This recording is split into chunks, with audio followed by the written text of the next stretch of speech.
जय शिवराय मित्रांनो. शौर्यगाथा चॅनलवर आपण संभाजी महाराजांच्या जीवनचरित्रावर आधारित छावा कादंबरीचे वाचन करीत आहोत. मागील व्हिडिओमध्ये आपण बघितले की बाजीप्रभू देशपांडे वीरगतीला प्राप्त झाले. शत्रूच्या गोटातून आलेला बाण गळ्यात रुतलेला असतानाही रक्ताच्या कारंजा उडत असताना आई अंबे म्हणत शत्रूचा थरकाप उडविणारा तो बाणा आणि समोरून स्वतः दिलेर खान सुद्धा अचंबित झाला. असा अलोट पराक्रम पाहून अंगावर शहारे येतात. तसेच मिर्झा राजा जयसिंगाला महाराजांची पूर्ण बिनशर्त शरणागती पाहिजे होती. त्यानुसार महाराज तह करण्यासाठी म्हणजेच सुलूक करण्यासाठी निघाले होते. सुलूक म्हणजे काय हे मात्र शंभू राजांना माहीत नव्हते. त्यामुळे अनेक प्रश्न त्यांच्या बालमनात घर करून बसले होते. आता यापुढील भाग आपण बघूया. राजे कुणाशीच काही बोलत नव्हते. सर्व दरवाजे बंद असलेल्या दाभणधार पावसाने निर्दयपणे झोडपून काढलेल्या गडासारखे त्यांचे मन सुन्न बधीर होते. निरोपाचे आदबमुजरे झडले. राजे संभाजी राजांच्या जवळ आले तसे त्यांच्या पायातील भगव्या बाकदार मोजड्यांवर कपाळ टेकवून संभाजीराजे वर उठले. दुष्काळी भुईकडे कोरड्या आकाशाने बघावे तसे राजे आपल्या फर्जंद शंभूकडे बघत होते. सईबाईंचा सावळा चेहरा राजांच्या डोळ्यासमोरून तरळू लागला. तो बोलत होता, आमचे शंभू बाळ एकला जीव स्वारींच्या पदरी घातला. राजांच्या पिळवटल्या मनात विचार येऊन गेला. सई, तुम्ही तुमचा एकला जीव आमच्या पदरी घातलात मोठ्या भरवशाने, आणि आज आज आम्हीच आमचा आणि आमच्या साऱ्या मावळ माणसांचा जीव राजपुताच्या शेल्यात टाकायला चाललो आहोत. सई, माणसाच्या हयातीतच त्याच्या हातात काही राहत नाही हेच खरं. काही न बोलता राजांनी शंभू राजांच्या खांद्यावर आपला तळहात ठेवला. स्वतःलाच जडशीळ वाटणारा तो तळहात दोनदा त्यांच्या खांद्यावर कसनुसा थोपटला. राजे पालखीत बसले. डावी उजवी हेल खात पालखी वर उठली. आनंदराव, रघुनाथ पंत, निराजी रावजी, नागोजी, बहिर्जी फर्जंद, विश्वासराव, कृष्णाजी जोशी यांनी पालखीभोवती कडे केले. तळपती पाती हातात पेलत हत्यारबंद धारकरी चालू लागले. श्रींच्या राज्याची शपथ घेणारा सर्जा सूर्य अंधाराशी तह करायला निघाला.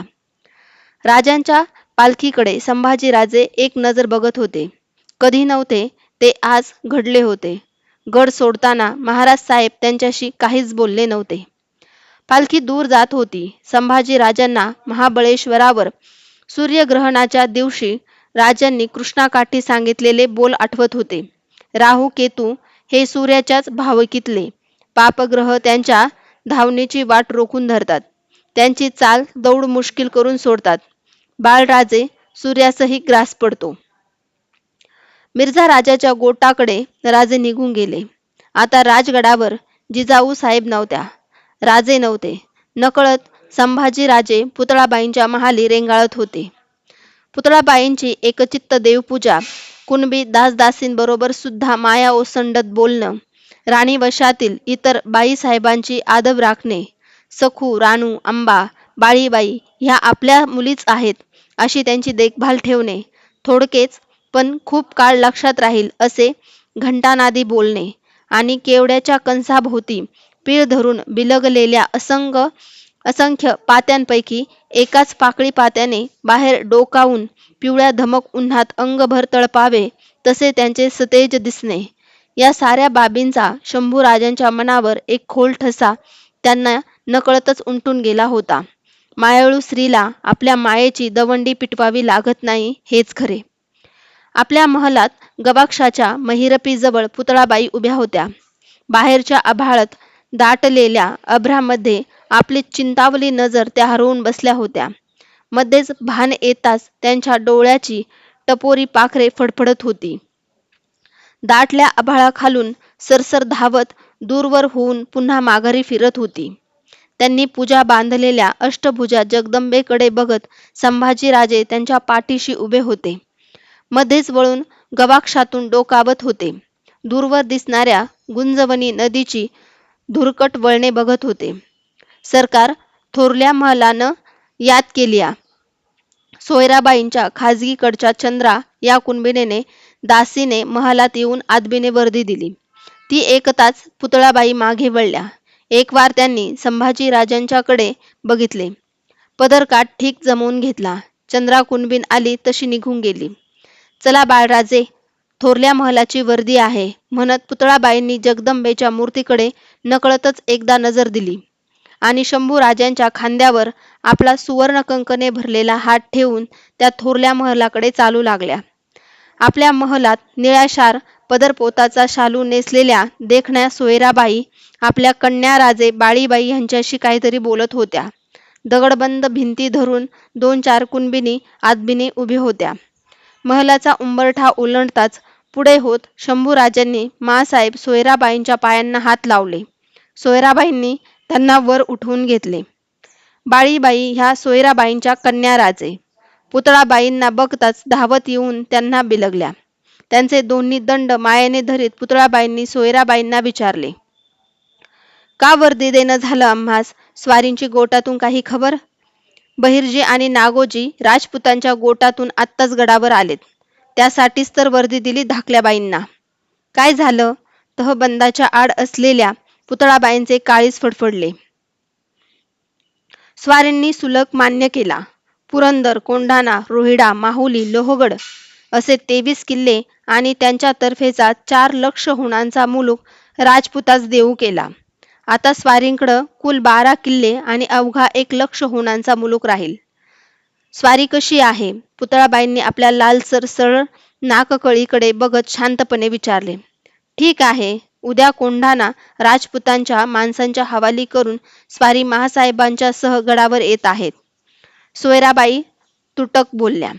त्यांच्या बिब्बेवानाच्या काळ्याशार डोळ्यात कसली तरी चिंता तरळत होती. ती गड किल्ल्यांचीच होती की राजांची ते कळत नव्हते. सोयराबाईंच्या तोंडून जिजाबाईंचे आणि राजे येणार हे ऐकताच संभाजी राजांचा चेहरा पोतासारखा उजळून गेला. पुतळाबाई आणि सोयराबाई यांच्याकडे बराच वेळ आलटून पालटून बघताना शंभूराजे विचार करीत होते. ह्या दोन्ही माँसाहेब उजळ आहेत, पण मग एवढा फरक का वाटतो यांच्यात? त्या दोघी माँसाहेबांचे बोलणे थांबवलेले बघून शंभूराजांनी सोयराबाईंना विचारले, माँसाहेब, तुम्ही केला आहे का कधी कुणाशी सुलूक? त्या प्रश्नाने पुतळाबाई चमकल्या. शंभूराजांकडे बघतच राहिल्या.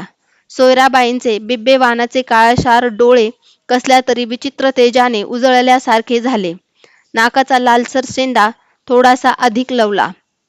त्या पटकन बोलून गेल्या, नाही, सुलूक आम्हा कधी पसंतच नव्हता. आता स्वारींनीच तो मान्य केला, इलाज कुठला? थोरल्या बाईसाहेब काय बोलतील हे ऐकण्यासाठी पुतळाबाईंनी त्यांच्या कपाळाच्या कुमकुमपट्ट्यावर नजर जोडली होती. त्यांचे बोलणे ऐकताच ती तिथून सुटली आणि सोयराबाईंच्या पायाच्या बोटात घातलेल्या चंदेरी जोडव्यांवर येऊन पडली. शंभूराजांना जवळ घेत सोयराबाई त्यांना म्हणाल्या, तुमचं मात्र ठीक झालं. कसला सुलूक न करता राजपुतानं तुम्हास 5,000 मनसब देऊ केलीये. तुम्हाला ती घेण्यासाठी राजपुताच्या गोटात जावं लागणार एवढंच वाईट. चिंता वाटते तुमची. ही जिम्मेदारी तुम्ही कशी पेलवणार? शंभूराजे काहीच उत्तरले नाहीत. कारण इतके किल्ले देऊन आबासाहेबांनी 5,000 मनसब का घेतली या गोंधळात शंभूराजे गुंतले होते. सोयराबाईंचे बोलणे पुतळाबाईंना नीट कळलेच नाही. त्या सदिल वारीने बोलाव्या तशा बोलल्या होत्या. नेहमीच बोलत होत्या. पदरकाठच्या जरतारी विणेत गळ्यातले मंगळसूत्र अडकले की जसे वाटले तसेच पुतळाबाईंना सोयराबाईंचे बोलणे ऐकताना नेहमी वाटत आले होते. काही न बोलताच मग त्या शंभूराजांना म्हणाल्या, चला बाळराजे, काळेश्वरीचं दर्शन घेऊ. पुतळाबाई साहेबांनी काळेश्वरीला फुलबत्ती चढवली. तिच्या रुद्रमंगल रूपाकडे क्षणभर बघून डोळे मिटून हात जोडले. आई, काळाचा किल्ला तुझ्या हाती असता कसला फितवा केलास हा? तहाचा विपरीत काळ आणलास. बाळराजांना 5,000 सरदारकीचं दान देववलंस. मनोमन असे म्हणताना पुतळाबाईंचे जोडलेले हात थरथरले. कपाळीच्या कुंकवाचा जोडपट्टा आक्रसला. कालेश्वरीचं दर्शन घेऊन पुतळाबाई आणि शंभूराजे परतले. दिवस मावळतीला कलाटणी घेत होता. आज आपण इथेच थांबूया. आज आपण बघितले की संभाजी राजांच्या आयुष्यातील वादळ, राजकारणाचे डावपेच आणि या सगळ्यात गडावर व्याकुळ होणाऱ्या माऊलीचे अंतकरण याचे वर्णन केलेले आहेत. तसेच एकीकडे रणांगणावर झुंजणारा छावा आणि दुसरीकडे सूर्याला ग्रास पडतो म्हणून बाळराजांसाठी देवापाशी साकडं घालणाऱ्या मासाहेबांच्या मायेची सावली. छत्रपती शिवरायांचे विचार आणि शंभूराजांचे अथांग दुःख लेखक शिवाजी सावंत यांनी ज्या ताकदीने उतरवलंय त्याला मात्र तोड नाही. आजचा हा व्हिडिओ आपल्याला कसा वाटला ते नक्कीच कळवा. व्हिडिओ लाईक करा, शेअर करा आणि छावा कादंबरीच्या वाचनासाठी शौर्यगाथा चॅनलला सबस्क्राईब करा. मागील व्हिडिओची लिंक मी डिस्क्रिप्शन बॉक्समध्ये दिलेली आहे. तेथे जाऊन तो व्हिडिओ नक्की बघा. जय शिवराय, जय शंभूराजे.